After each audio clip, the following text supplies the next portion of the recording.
جب اللہ تعالیٰ کسی غلط یا غیر مناسب شخص کو آپ کی زندگی سے دور کرنا چاہتا ہے تو وہ اچانک اسے آپ سے جدا نہیں کرتا، بلکہ وہ پہلے کچھ واضح اشارے اور نشانیاں ظاہر فرماتا ہے۔ اگر آپ ان اشاروں کو بروقت سمجھ لیں تو بڑی جذباتی اور روحانی تکلیف سے بچ سکتے ہیں۔ یہ وہ 3 اہم نشانیاں ہیں جو اللہ تعالیٰ کی طرف سے آپ کو پہلے ہی مل جاتی ہیں۔ سب سے پہلی جو نشانی ہے قلبی سکون کا ختم ہو جانا۔ اللہ تعالیٰ نے انسان کے اندر ایک روحانی قلب نما انٹرنل کمپاس رکھا ہے۔ جب کوئی شخص آپ کے لیے صحیح نہیں ہوتا، اس کے قریب ہونے کے باوجود بھی آپ کا دل اندر سے بے چین اور غیر محفوظ محسوس کرتا ہے۔ آپ کو عجیب سی گھبراہٹ، شک اور بے آرامی کا احساس رہتا ہے۔ نبی کریم صلی اللہ علیہ وآلہ وسلم کا ارشاد مبارک ہے کہ نیکی وہ ہے جس سے دل کو اطمینان ملے، اور گناہ یا برائی وہ ہے جو دل میں کھٹکے۔ اگر کسی شخص کے ساتھ رہتے ہوئے آپ کی اندرونی شانتی اور سکون ختم ہو جائے تو یہ پہلی اور سب سے بڑی نشانی ہے۔ دوسری سب سے بڑی نشانی جو ہے کہ اس کی اصلیت اور خامیوں کا بار بار سامنے آنا، یعنی پرکار ہٹنا۔ اللہ تعالیٰ اس شخص کے حقیقی چہرے، اس کی منافقت، جھوٹ یا رویے کی تلخی آپ کے سامنے بار بار ظاہر کرتا ہے۔ کبھی کوئی ایسی بات سامنے آ جاتی ہے جس سے اس کی ترجیحات کا پتہ چلتا ہے، یا اتفاقاً اس کی کوئی سچائی آپ کے اوپر کھل جاتی ہے۔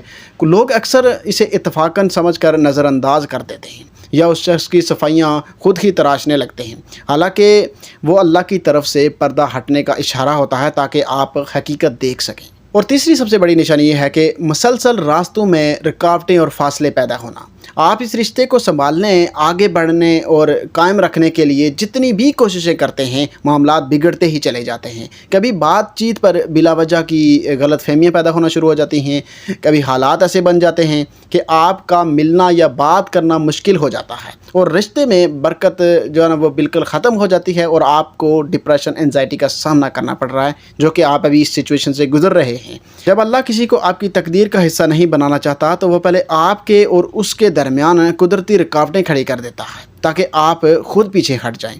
اگر اللہ پاک آپ کو ان نشانیوں کے ذریعے کسی غلط انسان سے دور کر رہا ہے تو اسے اپنی بدقسمتی نہ سمجھیں، اسے اللہ کی طرف سے پروٹیکشن سمجھیں۔ اپنی ذات کو، اپنی خودداری کو کسی ایسے انسان کے قدموں میں مت روندنے دیں جو آپ کے ہونے یا نہ ہونے کا فرق ہی نہ محسوس کرتا ہو۔ جب اللہ آپ کے ہاتھ سے شیشے کا ٹکڑا واپس لیتا ہے تو اس کا مطلب یہ نہیں ہے کہ وہ آپ کو محروم کرنا چاہتا ہے، بلکہ اس کا یہ مطلب ہے کہ اس کے آس پاس کہیں آپ کے لیے ہیرا موجود ہے۔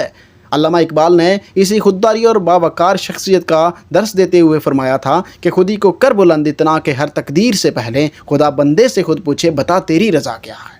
کا اس شعر میں سمجھانے کا مطلب یہ تھا کہ اپنے اخلاق، کردار، عزت نفس کو اتنے اعلیٰ مقام پر لے کر جاؤ اور اپنی ذات میں اتنا اعتماد پیدا کر لو کہ کائنات کا نظام چلانے والا رب تمہاری تقدیر کا فیصلہ لکھنے سے پہلے تم سے خود پوچھے کہ بتا تجھے کیا چاہیے، تو کیا چاہتا ہے۔ جب آپ اپنی عزت نفس کو یوں بلند کر لیں گے تو کسی کے جانے سے آپ کی زندگی کبھی ختم نہیں ہوگی۔ جو شخص آپ کے لیے لکھا گیا ہے وہ کائنات کے آخری کونے سے بھی آپ تک پہنچ کر رہے گا، اور جو آپ کا نہیں ہے اسے آپ التجا کر کے یا رو کر بھی اپنی زندگی میں روک نہیں سکتے۔ اگر آپ کو لگتا ہے کہ اللہ پاک آپ کو یہ تینوں نشانیاں دکھا رہا ہے تو ڈرنا نہیں ہے، آپ نے صبر کرنا ہے اور خاموشی سے ایک قدم پیچھے ہٹ جائیں، کیونکہ اللہ جب کسی کا ہاتھ تھامتا ہے تو اسے کبھی تنہا نہیں چھوڑتا۔ تو اپنا بہت سارا خیال رکھیے گا۔ اللہ حافظ۔